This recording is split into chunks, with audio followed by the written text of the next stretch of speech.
Welcome back. Welcome back. My name is Gracie. If you're new here, this is a ray of grace. No pun intended. But I talk about life. I talk about mental wellness. I talk about my experience with PCOS, and I talk about how I'm learning to live with it and manage it. So, welcome to the tribe. Uh, this is not the typical video where I talk about maybe a theme centered about my experience with PCOS, but more or less this is like a reflection of sorts. I'm looking at my time because I just have 20 minutes to film this, but I hope I'm able to get the point across in less than 20 minutes. But it's a reflection of my thoughts now that I've just hit 28. And if I'm reflecting on 27, I feel like it was so heavy for me. 27 was so heavy for me because I just moved back to Nairobi from Rwanda after a terrible experience with my previous job. And I didn't know at that time that I had fibroids that were growing in me. So, of course, my emotional wellness, my mental wellness was out of there. Then I came back, I started a new job, I was moving houses, so many things happened, right? And then,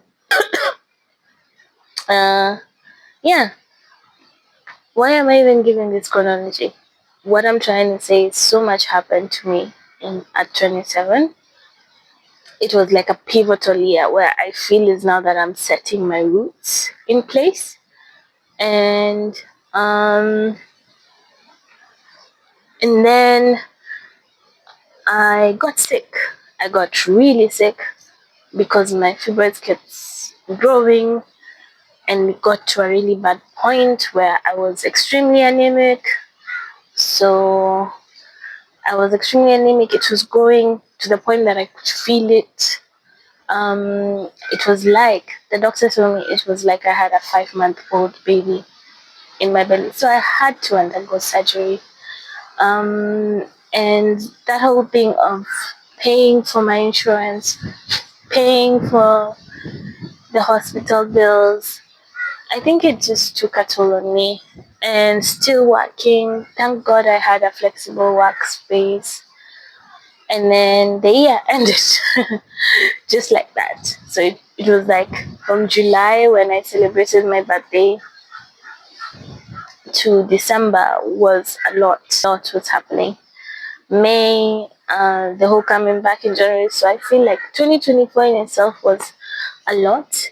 And then my birthday, my 27 was also a lot.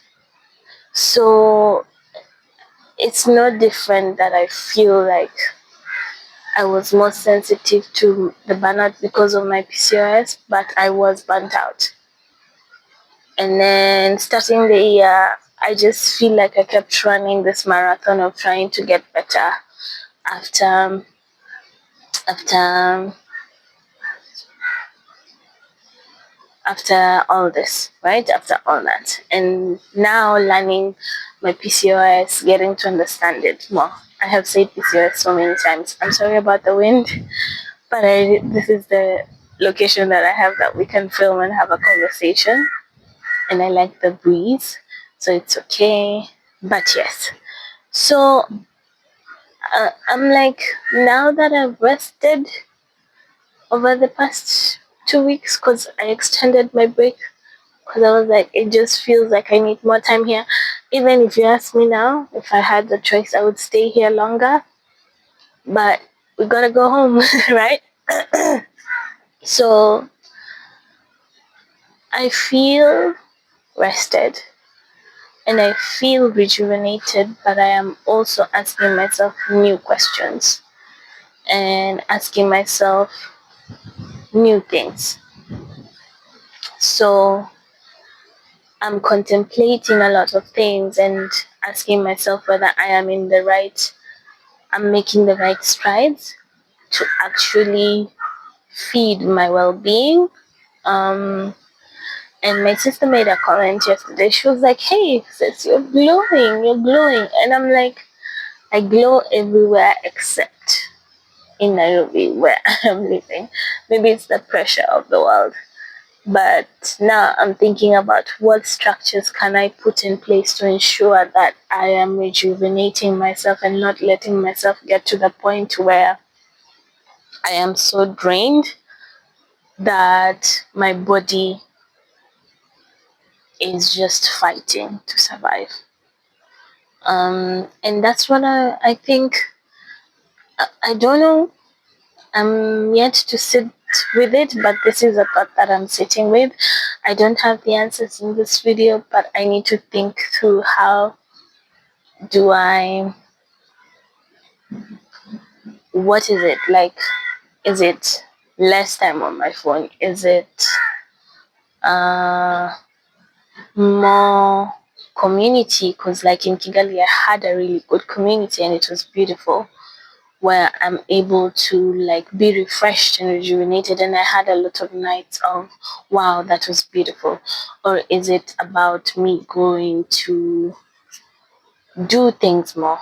I feel like between Kigali and here, because I really love Malindi, I always feel like I am not meant for a metro city.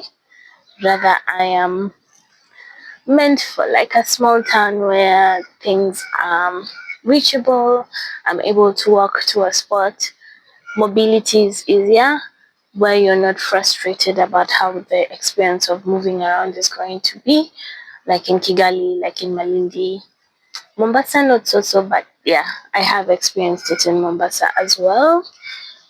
So I'm thinking thoughts, and I'm thinking a lot of thoughts, and I don't know what that is going to look like. So I'm just going to sit with this. Am I going to post this video? Probably not. Probably, but um, I guess it's a season that I am looking forward to, and as I write this to 28, I'm just going to ask 28 to be good to me. I feel more open to growth now. Rather, also in 27, my previous years, I have been focusing so much on growth rather than experiencing the moment. So I think even just being here, one thing is to worry less about tomorrow, to worry less about my well-being, and just focus on experiencing the person that I am in the flow that I am, so that I can just be present, and not count life as passing me by. I'm not scared to spend time with myself. I actually quite like spending time with myself. So this is just my ramblings. I'm just rambling and rambling and rambling here.